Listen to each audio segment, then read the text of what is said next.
বিয়ে করে বাড়ি ফেরার পথে সড়ক দুর্ঘটনায় এক ফ্যামিলির 13 জন মানুষ পৃথিবী থেকে বিদায় হয়ে গিয়েছে। জুমার পরে আজকে তাদেরকে দাফনের কাজ সম্পন্ন করা হয়েছে। যেখানে বরের বাড়িতে উৎসব আমোদ থাকার কথা, সেখানে আজকে 9টি মসজিদ থেকে খাটিয়ে আনা হয়েছে।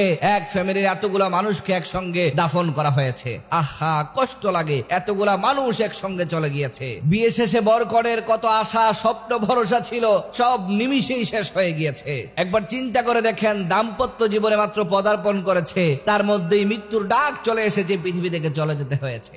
আল্লাহ তাআলা যে বলেছেন, ওয়া ইযা জা আজালুহুম লা ইস্তাখিরুনা সাআতা ওয়া লা ইস্তাকদিমুন, মৃত্যু যখন চলে আসবে চোখের একটা পলকও এদিক সেদিক হবে না, পৃথিবী থেকে বিদায় নিতে হবে। আপনি যত কর্মব্যস্ততায় থাকুন না কেন, পৃথিবীর সবচেয়ে বড় কাজ যদি আপনি করেন, মৃত্যুর সময় যখন চলে আসবে 1 সেকেন্ড সময় আপনাকে দেওয়া হবে না। This is the nature of life, this is the circle of life. যখনই মৃত্যুর সময় চলে আসবে, আল্লাহ পাক যখন মৃত্যুর অর্ডার